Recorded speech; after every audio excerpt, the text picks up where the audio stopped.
día martes 5 de mayo, así como partiendo como en la radio para que no sea tan fome la clase, tan plana.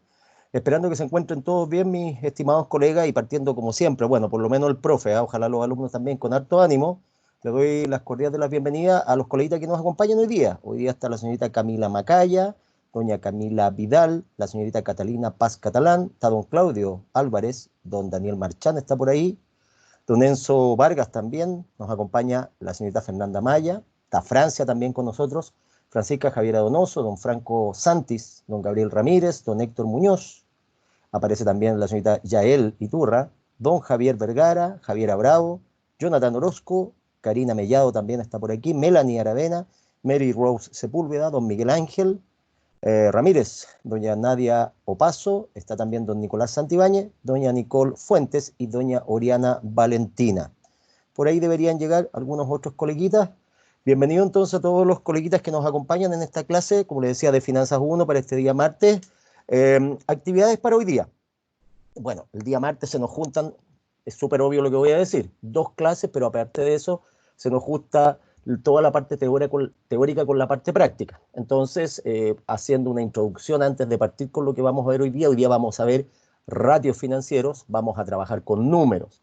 Sería lo ideal que de esta clase en adelante, es recomendación, no los puedo obligar por razones obvias, pero sería recomendable que de esta clase en adelante trabajaran todos con o el Excel operativo y o calculadora en mano. Si bien es cierto, la interacción que podemos lograr no es tan rica como presencialmente, sí le podemos sacar harto partido a lo que vamos a hacer. Sobre todo, que le da a usted la tranquilidad de que puede hacer los cálculos más, digamos, más privadamente y por lo tanto si comete algún error no se va a notar tanto. Pero después la idea es que usted exponga, haga un análisis de lo que estamos viendo. Yo le he estado avisando con tiempo que tiene que prepararse ya para que también usted no solamente calcule, sino o solamente tenga una escucha pasiva en la clase, sino que empiece a tener ya una participación más activa.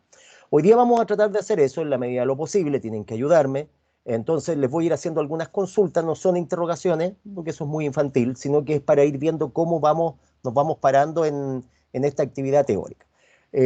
Como siempre digo yo, esta muletilla, teóricamente usted ha tenido la oportunidad en el ratito, yo sé que está con hartas cosas, la familia, estudiar en la casa, trabajar, seguramente teletrabajo, más la preocupación propia de estar encerrado, puede que no se haya podido todavía organizar para poder estudiar las materias. Entonces, le voy a pedir que, por lo menos en la clase, si después no tiene mucho tiempo en la clase, participe lo más activamente posible, haga los cálculos, pregunte harto, pero por sobre todo, cuando empecemos a calcular los ratios como hoy día, haga los cálculos. Esa es la clave. Como siempre digo, sirve, pero no es tan útil que después usted vea la clase más tarde como una película, porque las dudas van surgiendo en el camino. Como siempre digo, se asume, o por lo menos yo asumo, que el resto de la materia ya la ha revisado, o por lo menos la ha leído, para que no se le acumule. Entonces, a esta altura ya tendríamos que manejarnos un poco mejor en lo que es, primero, qué significa un análisis financiero, qué son los indicadores financieros, cuál es la utilidad, recordar el tema del balance, que de un compromiso tácito que usted iba a repasar el tema del balance, para no invertir tiempo en eso. Entender lo que era el costo de oportunidad, tener claro el concepto de tasas de interés, de colocación, de captación, nominal, efectiva, más allá de cómo se calculan. Eso se va a ir viendo durante el semestre. En algún ejercicio va a aparecer una tasa, se aprende una sola vez a calcular y quedamos listos. De hecho, hoy día, en los últimos minutos, o por lo menos en la segunda parte de la clase, vamos a ver unas conversiones de tasas para que vea que no es una cosa tan de otro mundo. Se aprende una vez y está listo, no tiene más dificultad. Se le pide también al estudiante que esté de alguna manera conectado con lo que está pasando en el contexto de la realidad, de la coyuntura, qué está pasando con las tasas de interés, qué está pasando, acaba de salir la última noticia relacionada con el IMASEC, el índice mensual de actividad económica, que indicó que habíamos retrocedido un 3,5%. El IMASEC no es el PIB, no es el crecimiento del país, pero indica más o menos cómo nos hemos comportado en términos de productividad durante el último mes. Y las encuestas señalaban que íbamos a caer a un 4%, es decir, iba a ser menos 4. No fue tan malo, tampoco fue una maravilla, fue menos 3,5. Pero eso indica que hay un franco retroceso de la economía y se notó firme. Entonces ahora, más que para ser pesimista, se viene un panorama un poco más complicado y por lo tanto, ¿cuál es la idea? Ahora que tienen la oportunidad algunos de estudiar, otros de estudiar y trabajar, aprovechar lo máximo posible lo que uno le pueda enseñar en la clase. Entonces la idea es que no solamente deje que el profe hable, yo me sé la materia porque llevo años, partí con pelo haciendo esto, por lo tanto, yo me sé la materia de lo que estoy hablando, pero la idea es que usted lo vaya de alguna manera adquiriendo, por lo tanto, sáquele partido al profe, sobre todo si el profe Segovia es bien motivado para que los chiquillos aprendan, ¿ya? Dicho todo eso, entonces, que es como esta introducción, si usted quiere, motivacional, vamos un poco a lo que vamos a trabajar hoy día. En la plataforma yo siempre espero que usted haya entrado a la plataforma, es lo ideal que se haya por lo menos movido un poquito en la plataforma. Aquí tiene, estoy en la pantalla mostrando el Moodle. Siempre alguien esté atento y me chequea si de repente no se ve algo en pantalla y me grita al tiro, profe, no se ve lo que usted está hablando. Aquí estoy mostrando el Moodle y veo que tiene harta materia, harto. Tiene un apunte, tiene otro apunte, esos por lo menos lo ha mirado, ya si bien es cierto hay materias que vienen más a futuro, son como libros que tiene usted ahí, tiene por ahí un video con una entrevista del profe, tiene las clases grabadas, tiene un caso por ahí dando vuelta, que la idea es que no repose ahí, tiene otro apunte para la introducción a las finanzas, ha realizado por lo menos un test de aplicación, tiene las tasas de interés, y entre la semana del 21 al 27 cayeron al sistema por lo menos 4 apuntes o presentaciones, o sea, tiene harto que ir masticando, entonces para que no se le junte mucho el material. Eh, lo último que estuvimos viendo y donde usted ya entró en la parte esencial de la materia fue el análisis vertical y el análisis horizontal, que fue materia de lo que estuvimos viendo en la clase anterior. Tiene sus clases grabadas, por supuesto. Y lo que estamos viendo hoy día, que es nuestras dos clases en una hoy día, es meternos más en el análisis de carácter financiero, específicamente trabajando con los denominados ratios de liquidez y de endeudamiento. Previo a eso, la idea es que usted ya se haya ubicado en lo que era el análisis financiero, qué significaba hacer un análisis vertical y horizontal. El cálculo que estaba en ese PPT era muy simple. Yo le voy a bajar siempre el perfil a las cosas fáciles. Las que son fáciles le voy a decir que son fáciles. Las que son un poquitito más complicadas le voy a decir al tiro.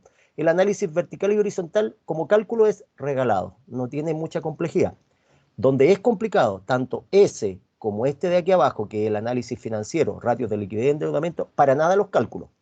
Por lo tanto, hay ciertos criterios. Los resultados están correctos.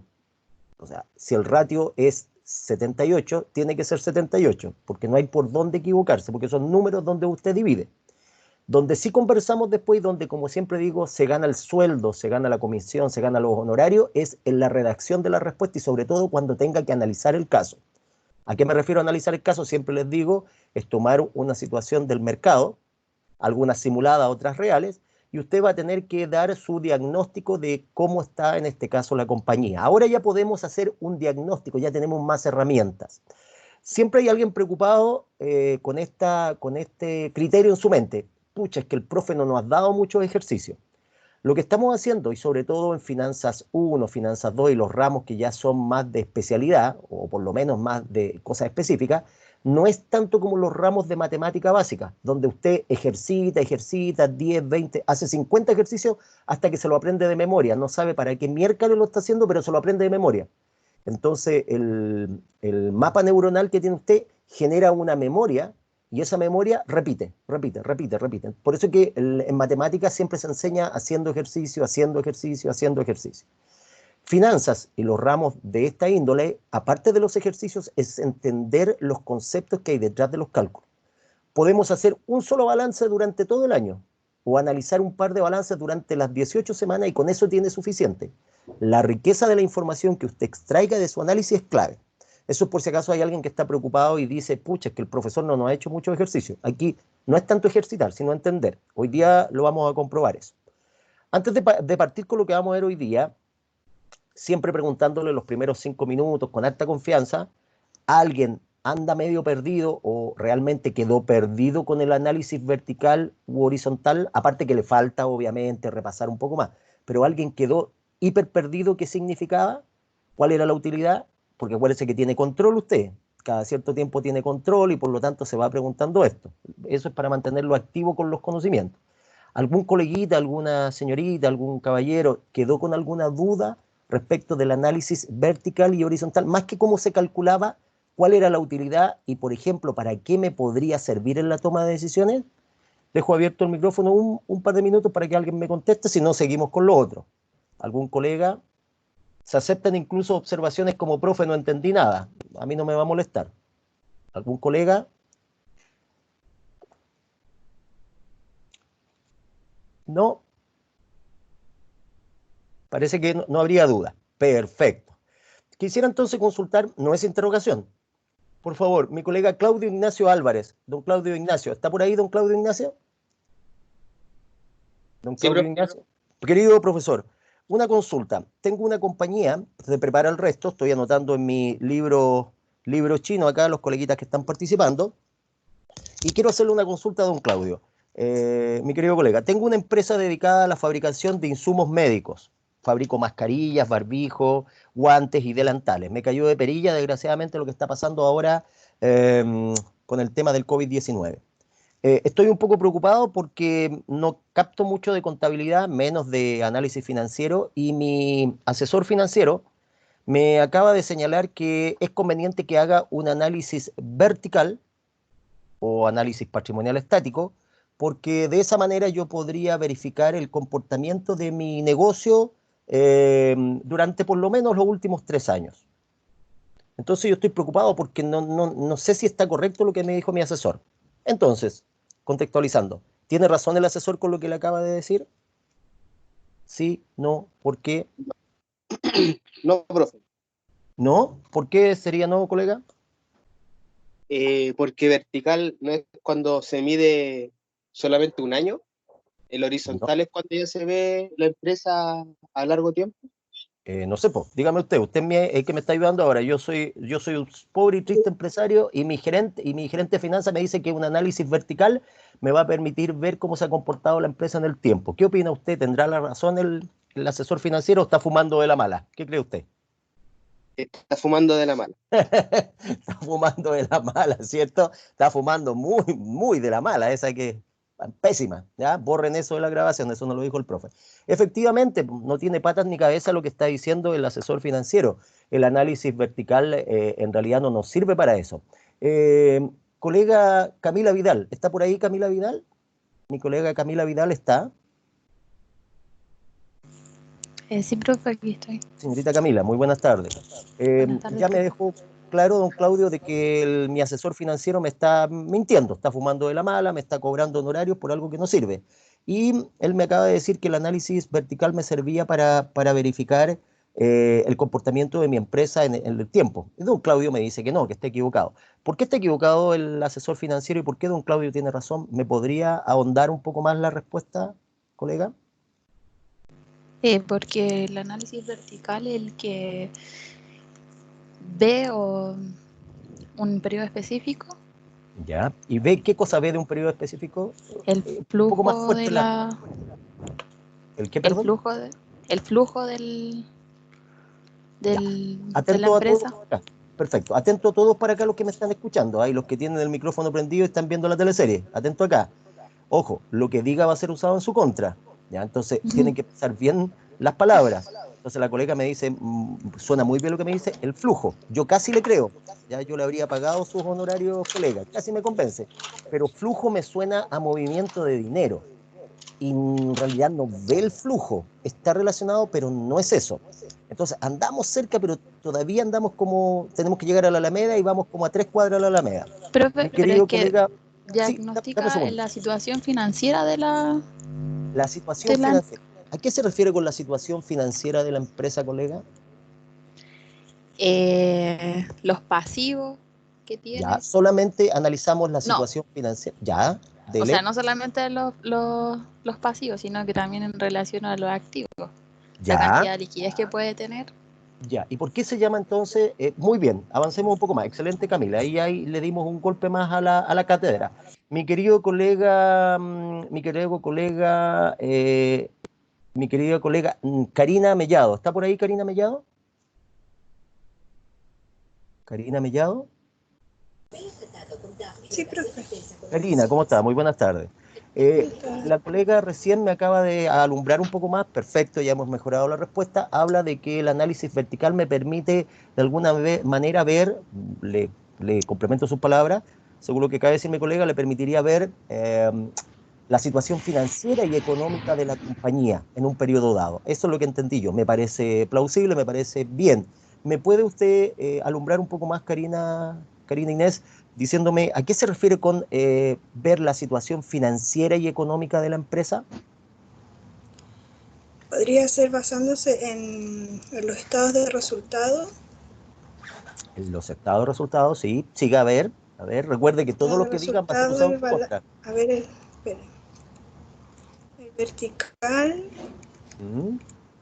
Pero yo quiero resultado y específicamente, balance. pero yo quiero específicamente que usted, tiene razón, tiene que ver con eso, pero yo quiero específicamente que usted me aclare un poco a qué se quiso decir la colega cuando hablaba de que veía la situación financiera y económica, que tenía razón. ¿A qué se refiere con la situación financiera y económica de la compañía en un periodo dado? A ver, puede ser con el tema de la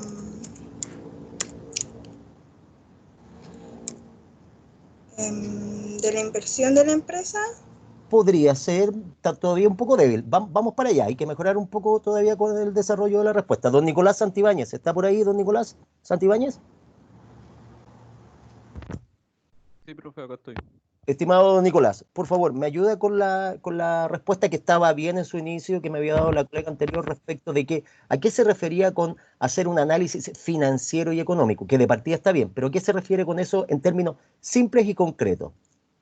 Porque el análisis vertical identifica la inversión y el financiamiento que tiene la empresa en ese periodo.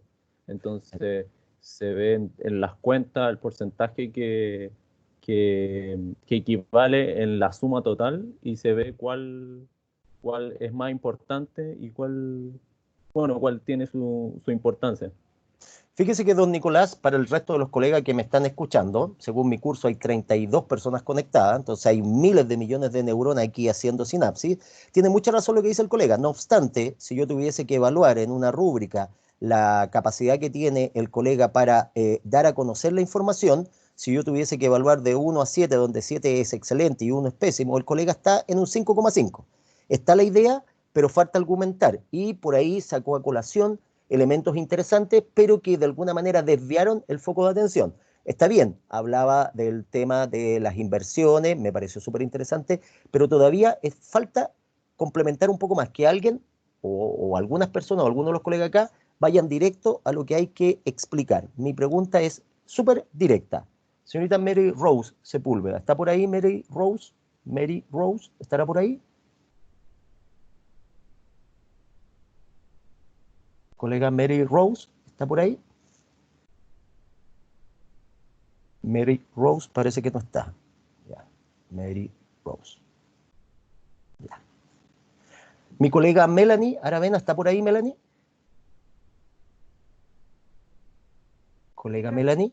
Melanie, por favor, ¿me podría ayudar? Y después doy la palabra para no ir preguntándole uno a uno. ¿Me podría dar usted un poco orientación a qué se refiere con ver la situación financiera y económica, que eso se ve en el análisis vertical o patrimonial estático? ¿Me podría aclarar un poco más el tema, tomando en cuenta todo lo que sus compañeros eficientemente han dicho, pero todavía falta para completar? ¿Me podría ayudar usted? Profe, lo que entiendo yo es que el análisis vertical, como dicen mis compañeros, permite ver la estructura de la empresa, ya que esta toma las cuentas de mayor importancia del balance. Entonces, desde esa información uno puede saber si en qué estado se encuentra la empresa para pagar sus pacientes. Ya. Para... Ya, ahí hay un aporte más de Melanie. En general hice un sondeo, ¿ah? Pregunté si habían dudas, hice un sondeo, lo que al alumno le asusta siempre, ¿ah? Porque el alumno piensa como alumno, ojalá que no me pillen. Y justo el profe, el viejo, se le ocurre hacer preguntas a todos, no piensen que soy el profe, soy el gerente de la compañía, ustedes son mis asesores, y se me ocurrió preguntar. Y de la muestra que tomé de 30, le pregunté como a 6, de los 6 más o menos no me tuvieron la respuesta. Por lo tanto, si el resto no ha participado, es porque debe andar más o menos también perdido, ¿ya? Si no perdido, por lo menos un poquito alejado. por favor, antes de dar un poco la respuesta, se supone que esto ya lo conocíamos y ahora vamos a avanzar un poco más. ¿Algún colega, si se equivoca, se equivoca? ¿Ah? Pero no espere que lo interrogue. ¿Algún colega que me quiera aportar a qué se refiere con que el análisis vertical permite ver la situación financiera y económica de la compañía? Profe, ¿Con quién hablo? Con con Javier Bravo. Javiera Bravo. Cuénteme, Javiera. Ya, es que lo que yo entiendo es que el análisis vertical identifica la estructura de inversión y financiamiento, en específico en el balance general, porque analiza los activos corrientes y no corrientes, que sería la estructura de inversión de la empresa, y aparte analiza los pasivos y el patrimonio, que sería la estructura de financiamiento de la empresa.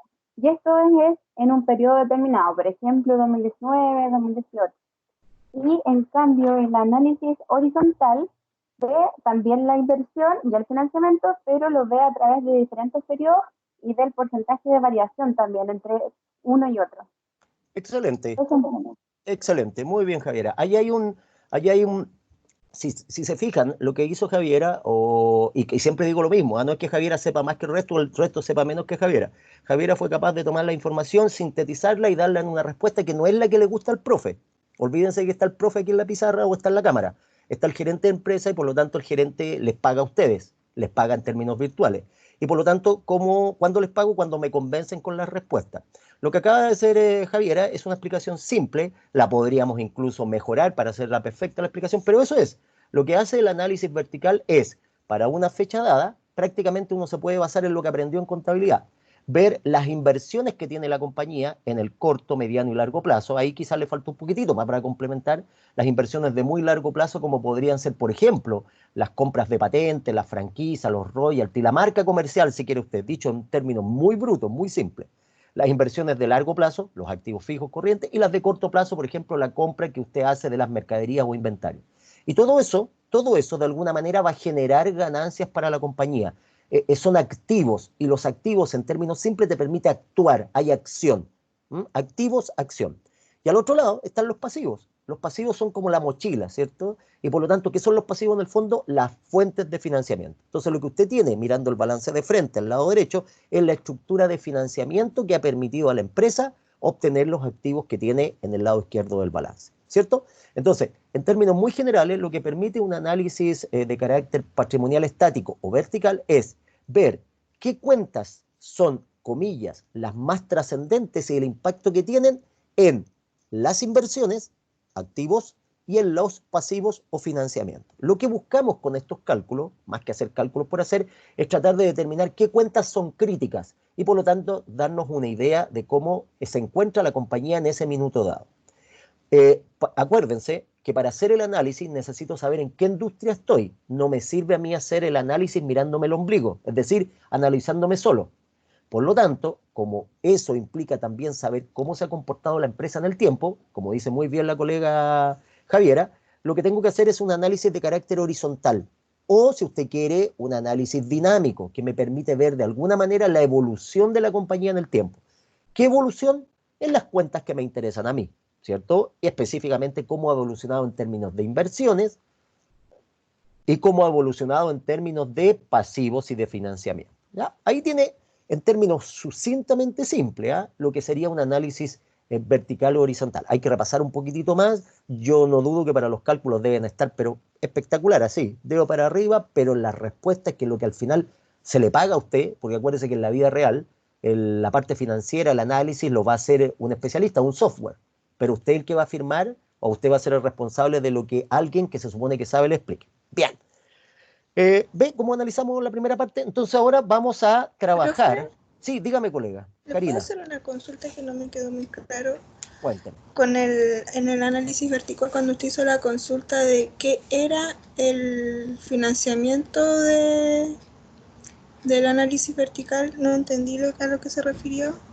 Cuando hablábamos del financiamiento. Si usted está Sí, porque mirando... usted hizo la consulta, pero ninguno contestamos Perfecto, como correspondía, entonces para que quede claro. perfecto. Cuando hablamos del análisis vertical y alguien por ahí me dice que se relaciona con técnicamente la imagen financiera y económica de la empresa, siempre que usted escuche el concepto de económico ¿ya? Por lo menos en los ramos de finanzas. Otro cuento son los ramos a lo mejor de economía propiamente tal. Pero los ramos relacionados con finanzas, mercado de capitales, cuando usted escucha hablar del aspecto económico, implica de alguna manera cómo, en este caso, la organización es capaz de darle a usted ganancia, es decir, generarle a usted algún tipo de contraprestación, rentabilidad. Trato de usar palabras bien específicas, porque si yo digo rentabilidad, técnicamente me refiero a específicamente un porcentaje.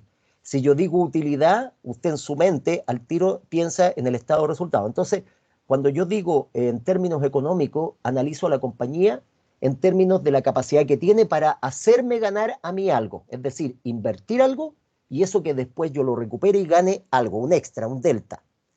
El financiamiento, y por qué decimos que el análisis patrimonial o vertical me permite ver las capacidades o las características de financiamiento, porque si usted mira el balance, todos los activos que tiene usted son financiados por pasivos. Los pasivos, recuerde que son de dos tipos: las deudas que vienen desde afuera de la compañía y el aporte que viene desde dentro de los socios, que es, por ejemplo, en este caso, el aporte de específicamente los socios. Por lo tanto, en términos prácticos, cuando yo digo que hago un análisis de carácter o hago una mirada financiera, me estoy enfocando a cómo me consigo las fuentes de financiamiento para poder adquirir esos activos. Activos que después me van a generar a mí ganancias, es decir, van a tener un impacto económico. ¿Ya? Esa es más o menos la explicación, colega. Gracias, profe. No, ¿de qué pues? Vamos a ver ahora, queridos colegas, quiero que me acompañen a ver esto de acá. Ya tenemos un poco lo que es un análisis. Ahora, lo único que tenemos que hacer es tomar un balance. Vamos a hacer hoy día un balance de una compañía bastante simple, con cuentas relativamente fáciles. La complejidad está en meterle más cuentas al balance y, por lo tanto, que su análisis sea más fuerte en términos de indicadores. Hoy día vamos a trabajar en la pizarra. Deberíamos estar viendo acá. Voy a tirar el compartimiento acá para que estemos todos. Deberíamos ver. Hoy día vamos a trabajar dos de los grupos de indicadores. Hoy día vamos a trabajar con lo que son los indicadores de liquidez o ratios de liquidez y los ratios de endeudamiento. Vamos a trabajar en la clase entonces estos dos grupos. En cada uno de estos grupos, vamos a analizar en promedio 4 a 5 ratios. Usted puede armar los ratios que usted quiera. O sea, usted puede ocurrírsele los que quiera inventar. Pero en la literatura, en la academia, si usted quiere, más o menos se tienen por grupo de indicador, se tienen aproximadamente como un máximo de 10.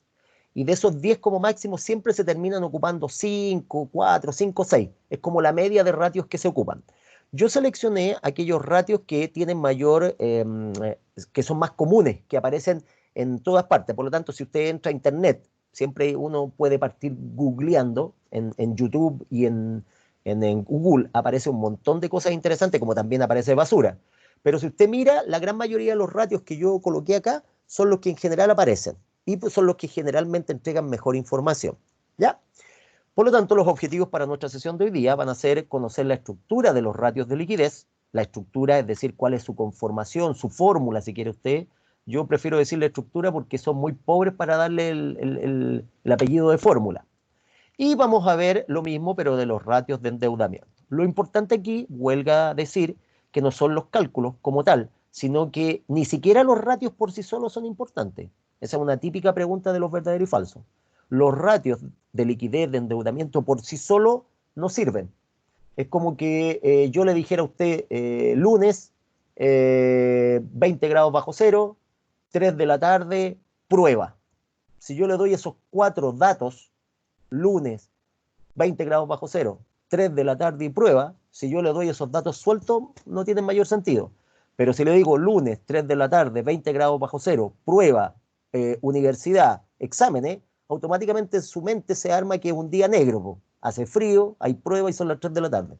¿Te fijas? El ejemplo a lo mejor muy infantil, pero cómo los datos cuando se ordenan y tienen una idea, generan información. Bueno, aquí es lo mismo. Si usted saca un ratio de liquidez solo o 2 ratios de liquidez y no los mezcla, es decir, no los relaciona con otros indicadores, entonces tiene información que lo puede llevar incluso a tomar decisiones erróneas, sobre todo ahora como están las cosas en la economía. si me permiten, yo creo que en este minuto, y me juego, si tuviera que jugar en el casino, me jugaría todo el dinero a que las empresas en este minuto están desesperadas haciendo esto. Y si no lo están haciendo, están pésimos.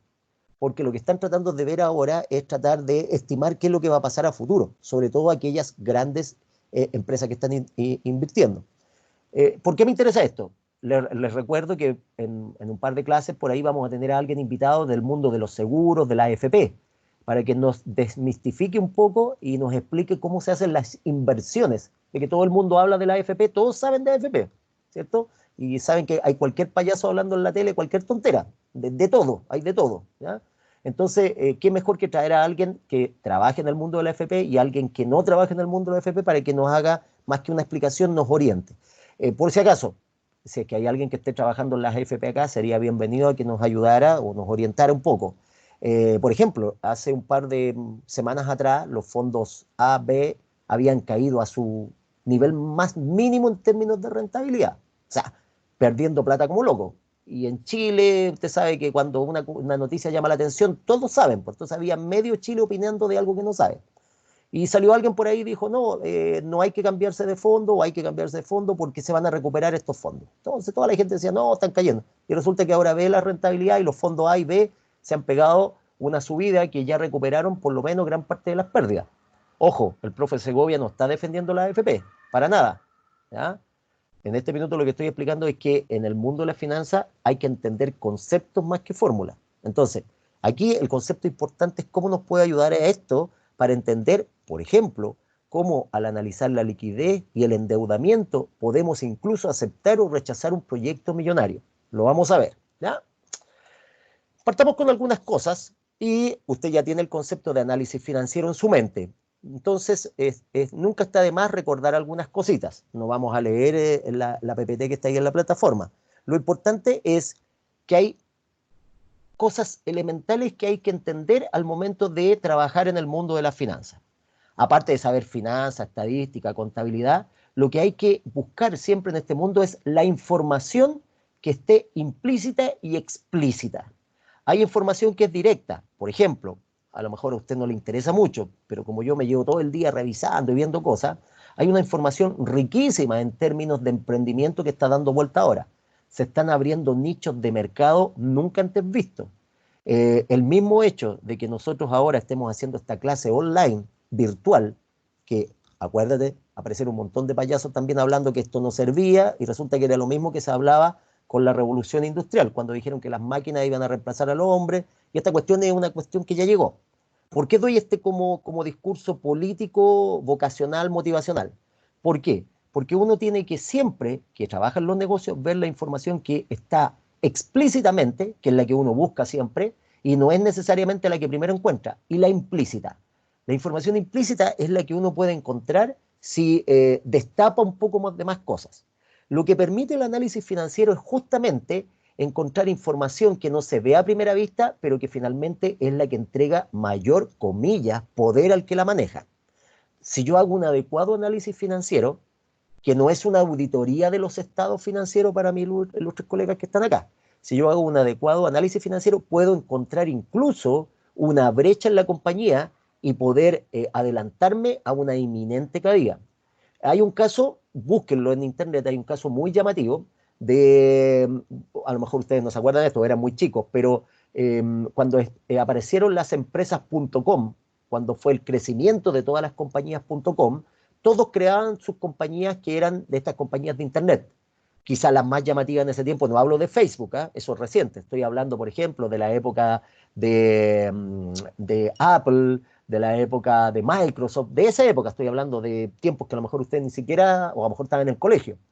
En ese tiempo, las empresas.com estallaron, generaron un tremendo crecimiento en este caso, las bolsas de comercio. Y todas las empresas cotizaban en Estados Unidos en la bolsa. De hecho, se creó un indicador específico que es el Nasdaq. Así como tenemos aquí el IPSA y el ICPA, en Estados Unidos tenemos el Nasdaq. Y tenemos otros indicadores más de la bolsa que se relacionan, dicho en términos simples, con las empresas que son del área tecnológica, sobre todo en la área informática. Bueno, cuento corto. En los años 80, cuando está esta gran caída y explota esta empresas.com, Cuenta la historia, está en un caso muy bullado que se analiza en Harvard, que en una escuela española, le dieron la tarea a un alumno de analizar lo mismo que vamos a hacer nosotros acá, lo mismo, con la diferencia que el profe no era muy bueno para trabajar y en vez de inventar un balance y craneársela, el profe le dijo, ¿saben qué? Vayan a buscar un balance. Ya los mandó a buscar un balance. Y un alumno XX, no necesariamente el más brillante del curso, agarró un balance, que era justamente de una empresa que en ese tiempo era una empresa de auditoría muy importante, específicamente importante, muy, muy importante, ¿ya? Analizó los estados financieros como una tarea más, qué sé yo, pero el alumno parece que le puso harto empeño, y cuento corto hizo un análisis, y este alumno, supongamos que el análisis lo hizo en el 2008, estoy inventando, y el alumno diagnosticó cómo se encontraba la empresa e hizo un pronóstico. Señaló que esta empresa, en 2 años más de mantenerse en esta línea, iba a quebrar. Es como que apareciera uno de ustedes y yo le pidiera un trabajo y usted hiciera el análisis de los estados financieros del Banco Chile, por ejemplo, y unos alumnos de ustedes que le costó incluso responderme una de las preguntas a mí, hiciera un trabajo y me dijera, profesor, en 2 años más el Banco Chile va a quebrar. Por supuesto, nadie le creyó, ¿cierto? Por supuesto, nadie le creyó al alumno. El profesor, la historia dice que lo aprobó, pero con nota promedio nomás, 4, y el alumno pasó el ramo. Bueno, cuento corto, por esas cosas del destino, la empresa 2 años después quebró. Y justamente al hacer la revisión de los estados financieros y análisis financiero, 2 años después se descubrió que justamente lo que había dicho el alumno podía ocurrir. Por lo tanto, la importancia que tiene el análisis financiero acá radica en la capacidad que tiene usted para hacer, primero, análisis comparativo de periodos. ¿Ya? Se genera una tendencia. Hay un ramo muy importante que yo sé que no todos los alumnos lo tienen, es una lástima, pero es muy importante un ramo como estadística. Independiente de su profesión, yo les aconsejo que tomen un ramo de estadística y estudien lo que es una regresión lineal, métodos de proyección. En el área de los negocios de finanzas son clave. En el fondo, lo que vamos a hacer con este análisis es tratar de hacer proyecciones, estimaciones, más que jugar a un brujo o a una bruja a ver la bola de cristal. Consideración general, primero, las razones financieras obedecen a ciertos patrones, esto es importante, y no siempre sirve utilizar siempre la misma fórmula de cálculo. En otras palabras, esto no es como un uniforme que usted se pone todos los días. Dicho de otro modo, que usted aplique estos ratios a esta compañía y los mismos ratios a otra compañía no implica que necesariamente primero va a obtener lo mismo, pero además no implica necesariamente que le va a servir. La ropa que uso yo no necesariamente le va a servir a usted. Por lo tanto, lo que hay que tratar de hacer aquí al momento de hacer un análisis financiero, más que los números, más que si me salió un ratio 0,25, 0,28 y eso es más alto, más bajo, es en el contexto que podría entregarte como información. ¿Ya? Quédense con esas palabras, son clave para lo que vamos a ver. Los cálculos son facilísimos. Veamos las categorías. Habíamos conversado, y tenía usted el paper, o en este caso las PPT, que hablábamos de 4 grupos de indicadores. Usted puede armar los grupos que quiera. La academia o la literatura habla incluso hasta de 10 tipos de grupos. Lo que pasa es que hay algunos grupos que se subdividen y, por ejemplo, los de liquidez se empiezan a partir en varios tipos. Entonces genera subgrupos y por eso que se cuentan más. Yo aquí en la pantalla le estoy mostrando 6. Nosotros nos vamos a concentrar en 4, que son los mínimos que necesita manejar usted. ¿Ya? ¿Por qué 6? Porque hay 2 que se relacionan y que se apuntan principalmente al interés que puede tener un futuro inversionista en la compañía. Cuando tenga el ramo de finanzas 2, dentro de las materias finales va a estudiar fusiones y adquisiciones. Cuando usted se fusiona, se asocia con alguien. Y cuando hace una adquisición, usted compra una compañía. Dentro de lo que yo voy a mirar de esa compañía, aparte de la liquidez, el endeudamiento y todas esas cosas que a usted se le ocurre que pueden ser, voy a ver cómo es su presencia bursátil. ¿Qué significa?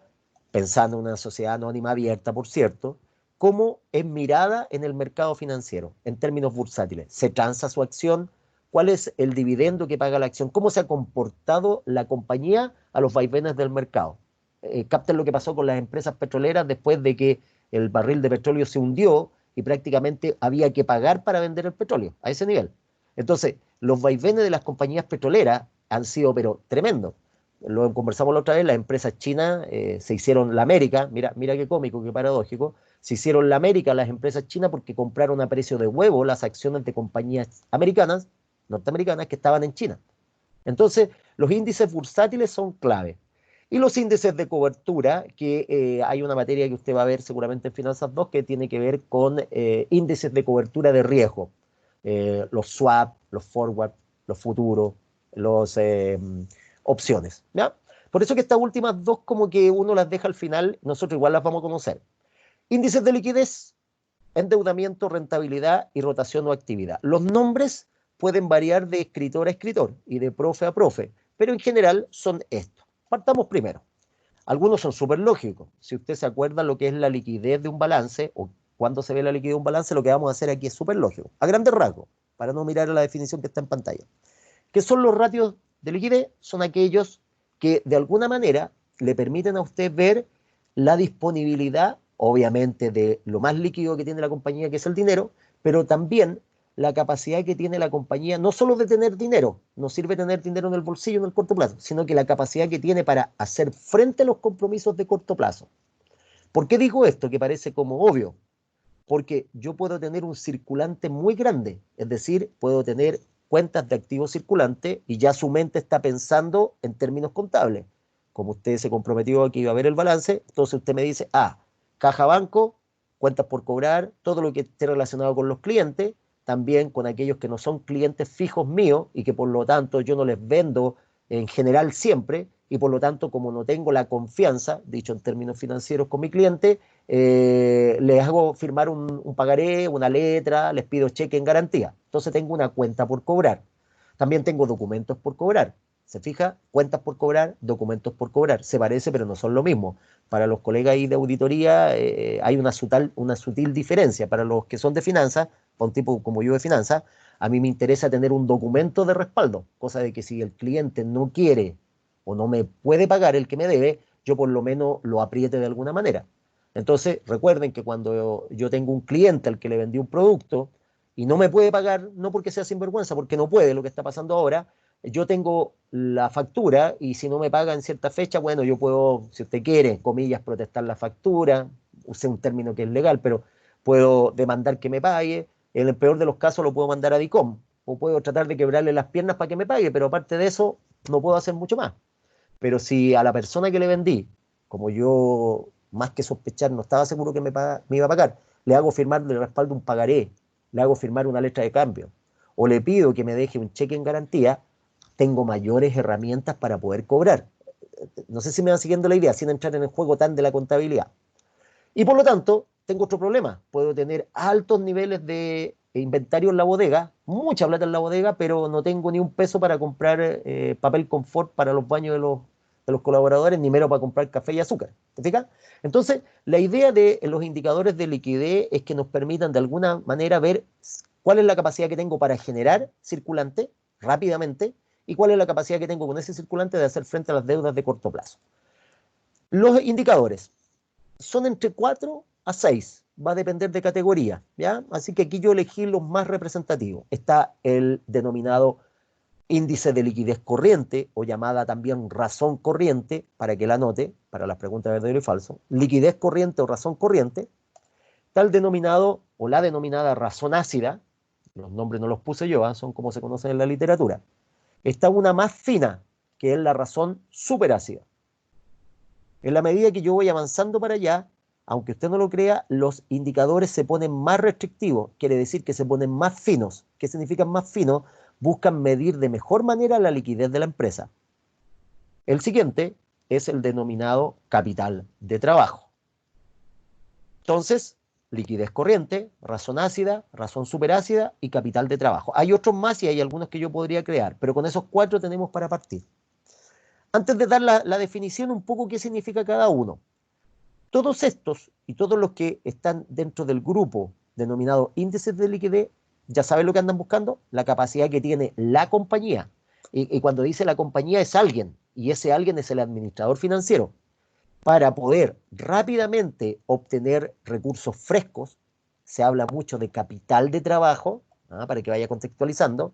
De hecho, el préstamo que se les va a hacer a las pymes ahora vía paquete de apoyo del Ministerio de Hacienda, es para capital de trabajo. Fíjese, es para capital de trabajo, no es para comprar máquinas, o por lo menos no está destinado a inversiones en activos de largo plazo.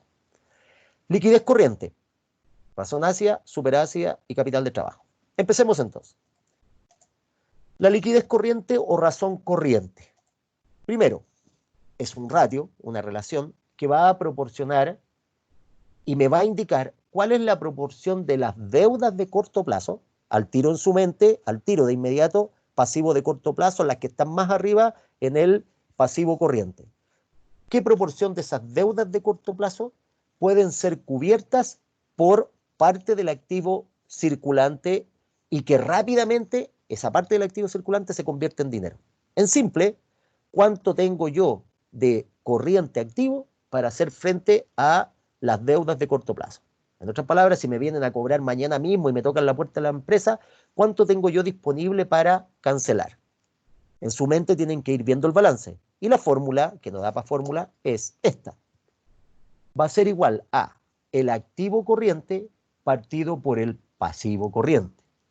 De aquí en adelante, lo dije el otro día, lo vuelvo a repetir, cualquier fracción que usted conforme, esto se llama una relación, que usted lo multiplique por 100, le va a dar términos porcentuales. Entonces, cuando usted toma activo corriente y lo divide por pasivo corriente, o toma A partido por B, el resultado que salga, lo que sea, se interpreta de la siguiente manera. Si usted, por ejemplo, tiene arriba 100 y abajo tiene 50, ¿qué está diciendo antes de hacer el cálculo? Que tiene 100 pesos líquido, teóricamente, para hacer frente a 50 pesos de deuda exigible en el corto plazo. En otras palabras, tiene el doble de lo que necesita.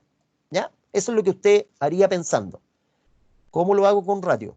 Si tengo 100 y lo divido por 50, me da 2. ¿Cómo se interpreta? Siempre una fracción se interpreta así. Por cada 1 peso de aquí abajo, ¿cuánto es el equivalente aquí arriba? Suena muy fome la definición. Mejorémosla. Por cada 1 peso que yo debo en pasivo corriente, tengo el resultado 2 pesos, por ejemplo, en activo corriente para, en este caso, cancelar o solventar. Otro ejemplo, simple para cerrar. No tiene más chiste que esto, ¿eh? Por eso que solo esta cuestión no tiene chiste, no tiene gracia. Pero si lo junta, se convierte en un elemento explosivo importante para tomar decisiones. Otro ejemplo, el último. Tengo 50 de activo corriente. Cuando dice activo corriente, todo lo que hay en el activo corriente, y tengo 100 de pasivo corriente. 50 partido por 100 da 0,5. Al ojo, sin hacer ningún cálculo, no dice, tengo solamente 50 pesos para pagar 100. Si me cobran todo de inmediato, tengo la mitad nomás para poder pagar. ¿Cómo es la traducción? 50 partido por 100, 0,5. Interpretación. Por cada 1 peso que me exigen pagar en el corto plazo, tengo igual 0,5 en el activo corriente. Sin haber estudiado nunca nada de esto, uno puede darse cuenta cuál es el estándar que yo debería tener. ¿Cuál debería ser el ratio de liquidez corriente ideal? Lo ideal, no necesariamente que ocurra, es que fuera 1. Si es 1, tendría, si es 1, por cada 1 peso que debo, tengo igual 1 peso para pagar. Eso sería lo ideal. A nadie se le ha ocurrido, o nadie me lo ha dicho. Oiga, profe, ¿y por qué no puede ser 2, 10, 500 o 1000? Si fuera 1000, el resultado sería, por 1 peso de deuda, tengo 1000 para pagar. Uno diría, espectacular. Pésimo, porque una de las cosas que uno aprende en finanzas es que el dinero no puede estar sin ser utilizado. O se está utilizando para invertir, o se está utilizando para pagar, o se está utilizando, por último, para ahorrarlo y ganar una tasa de interés. Si usted tiene 1000 guardado en caja, no está haciendo ninguna cosa maravillosa. Para eso no estudia 5 años en la Universidad de Finanzas. ¿Te fijas? Entonces, el ratio va a depender su valor óptimo de acuerdo a la industria. No va a depender un poco en qué empresa esté metido. Por ejemplo, en un banco, este tiene que ser muy alto, porque la gracia de un banco es que tenga para pagar cobrar cuando alguien le va a cobrar un cheque, que el cajero tenga para pagar un cheque de 500 millones de pesos. Por lo tanto, en un banco, en la industria bancaria, este ratio es mucho más alto, por ejemplo, que en una industria, voy a inventar, del área de la producción. En el área manufacturera siempre andan cortos de efectivo. ¿Te fijas? Tengo el ratio de liquidez corriente. Pero fíjese, los siguientes dos ratios usted los saca por lógica. ¿Por qué? Porque aquí decía, tome todo el activo y pártalo por todo el pasivo. Pero todo el activo tiene activos que están más arriba, que son mucho más líquidos que otros. Por lo tanto, tengo que empezar a sacar aquellos que en realidad están dentro de la calidad de líquido, pero llegado el momento de los que hubo, no son tan líquidos. Cuesta convertirlo en líquido. Sin lugar a duda, la caja y banco son los más líquidos. Pero tengo otros que me cuesta transformarlo en líquido. Por ejemplo, los clientes o las cuentas por cobrar. Son promesas de que me van a pagar. Alguien de los coleguitas me podría decir, ya, profe, pero haga un factoring. Sí, pero un factoring no es pasando y pasando. Si es que alguien no sabe lo que es un factoring, igual lo vamos a ver después como concepto, significa que usted vende o de alguna manera adelanta dinero por cobrar.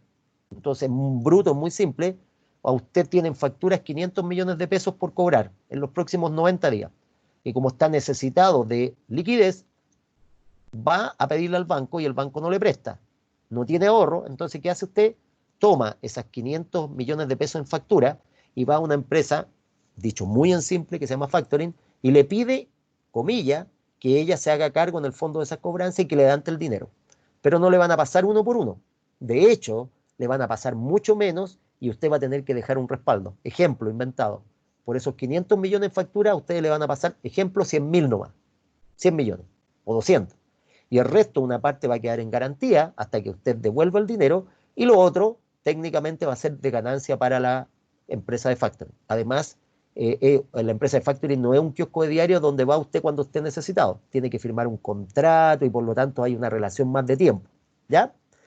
Entonces, aquí dentro del activo corriente hay activos que no son tan corrientes, es decir, que son menos líquidos. Y así aparece el segundo indicador, la razón ácida. ¿Qué es la razón ácida? En términos simples, es depurar la liquidez corriente donde estaban todos los circulantes y sacarle o extraerle aquello que es más problemático de convertir en líquido, como son las mercaderías o los inventarios. Por lo tanto, la razón ácida va a ser equivalente a la razón corriente. Antes era todos los activos corrientes partidos por los pasivos corrientes. ¿Sí, colega? Disculpe, ¿podría ir un poquito más lento, porfa? Sí, sí, que Por favor. de repente no lo quiero aburrir porque como está todo aquí en la pizarra, ya, voy a bajar un poco la velocidad. O si hay otro colega que también muy rápido, me avisa nomás, coleguita, ¿eh? Ya, voy un poco más lento. Vuelvo acá, a este de acá. Fíjese que es simple lo que digo. Acá en la liquidez corriente, tomaba todos los activos corrientes. Todos los activos corrientes. En su mente tiene que esforzarse y ver caja, banco, inventario, cuentas por cobrar. De hecho, ni siquiera en ese orden. Tendría que verlo como caja, banco, cuentas por cobrar e inventario. Pero usted sabe que el inventario es lo menos líquido dentro de el activo corriente. Hay otros activos corrientes, pero esos son los que me interesan. Por lo tanto, como yo sé que no puedo ocupar ese dinero tan rápidamente, ¿qué es lo que hago? Veo la razón ácida. ¿Qué es la razón ácida? Ahí está el torpedo.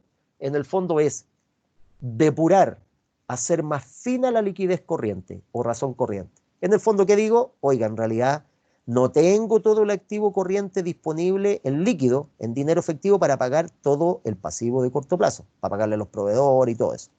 Tengo que sacar las mercaderías, porque me va a ser difícil transformarla en dinero rápidamente. Si mi mercadería son autos, por supuesto voy a poder vender los autos, pero como los voy a vender apurado, lo más probable es que no me den un buen precio. Por lo tanto, ¿qué es lo que hace la razón ácida? Simplemente depura. ¿Qué le saca? Le saca a los activos corrientes las existencias. Entonces, ¿qué dice la razón ácida? Sabe que en realidad me voy a quedar con lo que es un poco más líquido. ¿Y qué es un poco más líquido? Todos los que estaban aquí menos las existencias. Por supuesto, la razón ácida, si yo comparo los resultados, el resultado final es más bajo que la liquidez corriente, porque esto es más chico. Por lo tanto, la razón ácida siempre es más fina. Por lo tanto, usted puede decir, ah, la tengo, profe. Si tengo la razón ácida, usted habló de la razón superácida. En otras palabras, aquí adentro todavía quedan 3 activos y de esos 3 activos hay uno que se está haciendo el cucho, se está haciendo el leso. Ya salió el más o el menos líquido de los 4, pero me queda otro que está escondido aquí adentro, el que acabo de nombrar hace minutos atrás, las cuentas por cobrar. Porque ¿qué son las cuentas por cobrar? Eso, promesa de que alguien me va a pagar, no es más que eso.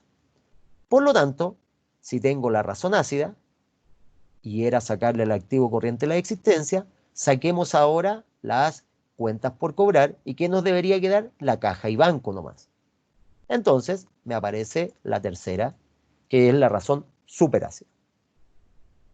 Fórmula súper simple. Si le saca a la cuenta corriente, o a los activos corrientes, le saca existencia y le saca cuentas por cobrar, ¿qué le queda? Caja y banco, que es lo más teóricamente líquido. Y esa es la razón súper ácida. Por supuesto, si yo las tuviera que comparar en orden, quién es mayor y quién es menor, esta es más grande, después más chica y después más pequeña. ¿Se fija? Alguien debería estar preguntándose, como siempre, pucha, profe, pero esto es muy fome, pues es obvio, pues. ¿Para qué nos enseña estas otras si en realidad la que voy a ocupar está de acá? No.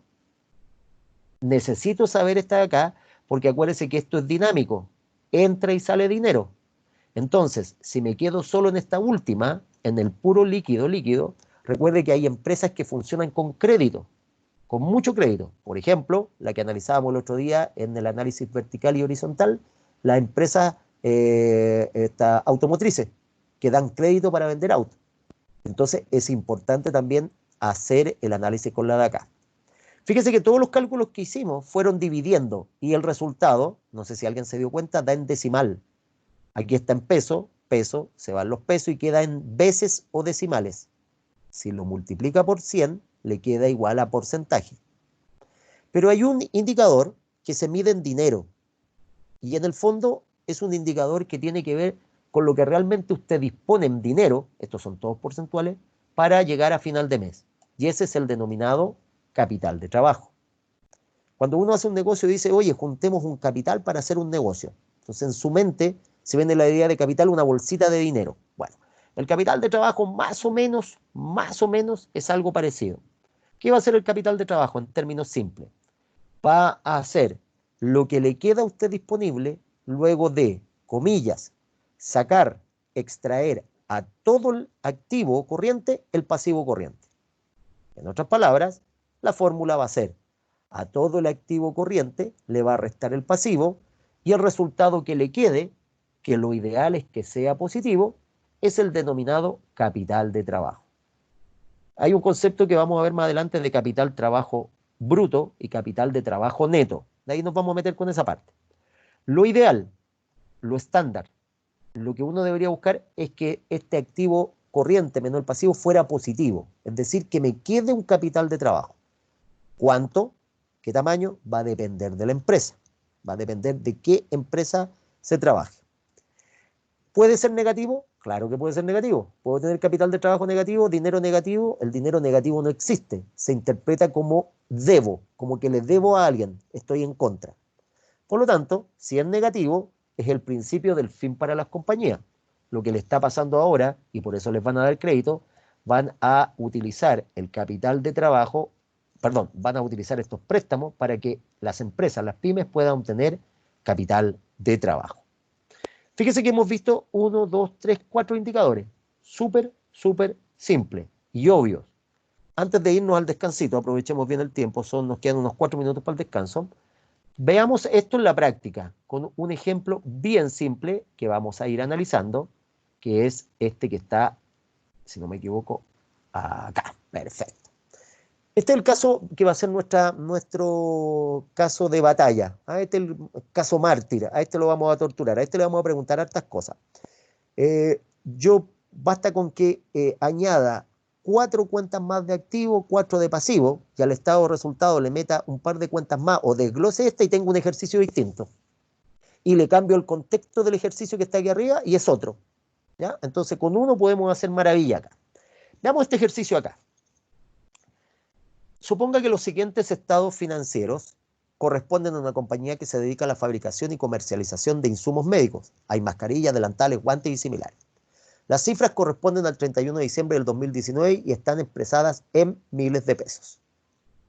Usted ya sabe que con la contabilidad básica que manejaba, usted inmediatamente hacía un análisis como este. Esto es casi por inercia, ¿ya? Mínimo esto tendría que ser usted, sin que nada le haya enseñado yo. ¿Qué mínimo tendría que hacer usted? Lo primero que hoy es meterme al tiro en lo que es el circulante, en este caso, circulante del activo, y compararlo o relacionarlo inmediatamente con el circulante pasivo. Eso es lo primero, ¿ya? Podemos discutir si las cuentas están bien ordenadas o no, pero eso es lo primero. Y aquí inmediatamente ya te acaba de salir algo, la liquidez que tiene la compañía, sin haber hecho ningún ratio financiero.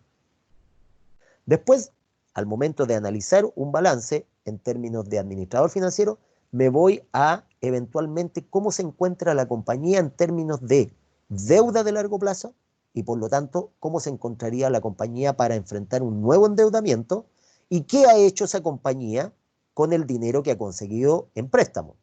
Me voy entonces a la deuda de largo plazo que está representada por estos dos ítems que están acá. No he hecho ningún análisis financiero todavía, estoy ocupando sentido común. Y me encuentro en este minuto con que tengo dos préstamos, ambos que suman más o menos 24, 25 millones de pesos, y lo primero que me tengo que preguntar yo, ¿dónde fue a parar ese dinero? Recuerden que los balances y los estados de resultados nos muestran los saldos de cuentas contables y de estado de pérdida y ganancia al 31 de diciembre. Por lo tanto, no nos dice si se ha operado bien, es el saldo que quedó. Recuerden, el balance nos muestra una foto y el estado de resultados de alguna manera nos muestra una evolución de la compañía, ¿ya? Entonces, ¿dónde habría ido a parar el dinero que yo solicité o que pedí prestado para el banco? Si se fijan acá, habría ido a parar a, por ejemplo, la compra de terreno, maquinarias, equipo, construcción y transporte, que es el activo fijo más fuerte. Por lo tanto, técnicamente, esta deuda de largo plazo, como lo dije al principio, al hacer este análisis donde veo el impacto financiero, me he dado cuenta que la estructura de financiamiento tiene específicamente un alto nivel de préstamo de largo plazo, al ojo nomás. En el corto plazo me estoy financiando con esto, para esto, y en el largo, para obtener todo esto hasta antes de la marca comercial, lo he financiado con préstamos de largo plazo. Al final me queda la marca comercial y me queda la parte del patrimonio. Alguien podría decir, oiga, profe, pero a lo mejor con esto también está financiando la marca comercial. Podría ser, pero en general siempre la marca comercial, el royalty, entendiéndose un poco el impacto, el prestigio que tiene la compañía, de alguna manera son los socios los que lo han ido financiando, con sus aportes, con su apoyo, con su gestión. Entonces, de alguna manera podemos decir que este último activo, el intangible, el de más largo plazo, ha sido financiado con el aporte de los socios a través de estas cuentas de acá. Dicho a grosso modo, acabamos de hacer un, si usted quiere, pseudoanálisis financiero sin haber hecho ningún cálculo de ningún ratio. Y antes de que nos vayamos del último minuto, no, son las 8 ya, mejor que nos vayamos a descansar. Descansemos, coleguitas, son las 20 horas, juntémonos a las 20:15 exacto, 20:15, vamos a ver los ratios de endeudamiento y vamos a hacer este análisis porque vamos a dejar preparado para los siguientes dos grupos de indicadores y para nuestro primer caso con nota grupal que se viene para la próxima semana. ¿Estamos? 20:01, a las 20:15 nos encontramos, queridos coleguitas. Nos vemos. Acá mismo, profe. Acá mismo, colega, en este mismo link. Va a quedar en pendiente esto hasta la siguiente sesión.